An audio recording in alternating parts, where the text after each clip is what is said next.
এরপর এই যে আগারগাঁও দেখাইলো কয় বছর পরে? 1 বছর পরে। 1 বছর পরে দেখা চা। এখন হচ্ছে আমরা পার্সোনাল গল্প করবো, এগুলো শেয়ার করা যাবে না। Hello guys, welcome to my new blog. ভাই এত সর্দি কাশি আর ঠান্ডা, আল্লাহর রাস্তায় জীবন একবারে শেষ। কয়টা বাজে? ওয়েট লেট মি সি, বাজে হইলো 6টা। তো এখন জ্ঞান উঠছে ভাই আমার চা খাইতে হইব, কিন্তু এখন এই বিকাল 6টার সময় কার এলাকার চা খাইতে মন চায়। তো তাই ভাবলাম যে ভাই কোনো দায় যাইয়া চা চু খাই আর একটু ঘুরে আই, মনটাও ভালো হয়ে যাব। আহা রে এই রাস্তায় ভাই রিক্সার লেগে চলাই যায় না, এর লেগে ব্যবসা খুব খারাপ হয়।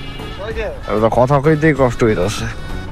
ঠিকঠাক ভাই, আমার কথা এমন শোনা যাইতেছে কারণ আমার জ্বর ভাই।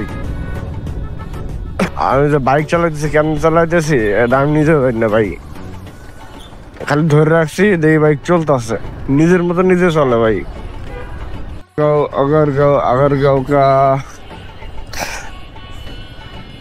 আগারগাঁও যাইতেছি চা খাইতে একটা কারণে ভাই, ওখানে একটা চা আমার মজা লাগে। তোমার কি জানি ভাই, হরলিক্স গুড় মুড়ে এডি সেডি কি মিডিয়া জানি বানায়, এডি খাইতে আমার সেই মজা লাগে ভাই। 30 টাকা করে লয়, বাট চাটা অনেক মজা লাগে আমার। আজকে 1 কাজে 2 কাজ হয়ে যাইব। আর সে তো সবচেয়ে বড় কাজ আছে। আরে কাঠ কইকে কাজ আছে যে ফুড কাটতে বসাবো। রিক্সা মানুষ সাইড কেন দেন, আর মাথা বাচ্চা এইটাই আমার মাথা ধরে না। আমার বলার সাইডে দিতে পারে। এখন আমি যাম হয়েছে আগারগাঁও, তো চা শুধু চা খাইতে। আরো ছোট্ট একটা কাজ আছে ভাই, আমার একটা নতুন ব্যাটারি এক মেকানিকের কাছে থেকে গেছে, এইটি আনা দরকার। এইটি যদিও মেইন উদ্দেশ্য না, তারপরে ওইদিকে যেহেতু যাইতেছি আজকেই নিয়ে নিব চিন্তা করতেছি। নাইলে নতুন ব্যাটারি ভাই, একবারে নতুন ব্যাটারি, নাইলে হাল্লা পাল্লা খাই দিব। সকাল 7টা কি 7:30 থেকে ভাই যে একবারে 5টা পর্যন্ত টানা পিছিয়ে সামনে বসা, একদম মাথা মতো পুরো হ্যাং হয়ে গেছে আমার। তাই ভাবলাম একটু দূরে কোথায় যাই, বিকালটা এনজয় করি, একটু চা চু খাই, দেন বাসায় আসি। পুরা রাস্তা ফাঁকা, আমি দাঁড়ায় রয়েছি। Thank you. আরে আল্লাহ, কেমনি উড়ে ওটা পড়ে গেলে বোকা চোদা নাকি বা খানগির বলো থামে দেওয়ার না। এ ভাই সিগন্যাল করে দেবো, ইন্ডিকেটর মেটার দাও ভাই, ইন্ডিকেটর মেটার ইউজ করো, তা ভাল ভালাইতে দিয়া রাখে না এরকম মনে একটা গাড়ি। আমি তা কোথাও চাই, আর বয়স কেমন হয়ে গেছে ভাই এখন। আমি তা কোথাও চাই ভাই। এই রাস্তাটা যে এত সুন্দর লাগে ভাই বিকালবেলা, সেই লাগে ভাই, সেই লাগে ভাই। গাড়িগুলো টানতে মজা লাগে, মানে রাস্তাটা ওরকম ক্লিয়ার, শান্তি পুরা। আর মেঘ হইলো তো ভাই কথাই নাই ভাই, নেক্সট লেভেলে চলে যায়। এর লেগে ভাই আমার আগারগাঁও তো ভালো লাগে।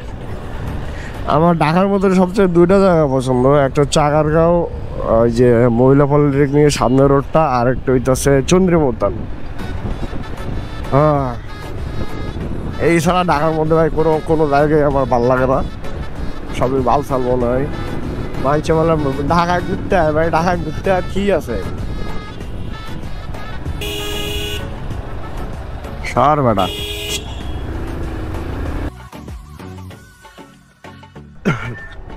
আর এই বিকালবেলা ভাই বাইক থাকলে কার হচ্ছে এলাকার মধ্যেই বসে চা খাইতে মন চাই।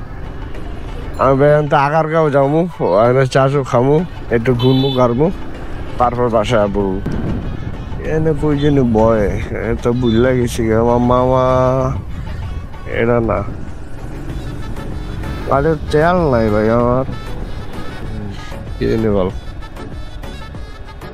তো হরলিক্স ওয়ালা চার দোকানটা কই আজকে দেখি এই মামা চা খাবো করালি তুই আমার ভিডিও কি জন্য করবি পাগল তুমি কারণ তুমি হচ্ছে কিউট এই যে আমার প্রিয় আপু বলবো না আচ্ছা তোমার আমি তুমি বলি তুমি আমার তুই বলো বাইগা তুই একটু ছোট আমি তো ছোটই পাবজি তো ফ্রেন্ড এরপর এই যে আগারগাঁও দেখাইলো কয় বছর পরে এক বছর 1 বছর পরে দেখা চা সেই ফিল এখন হচ্ছে আমরা এক সেকেন্ড এখন হচ্ছে আমরা পার্সোনাল গল্প করবো এগুলো শেয়ার করা যাবে না পার্সোনাল মানে আবার ডিপ পার্সোনাল না জীবনের গল্প করবো এই আর কি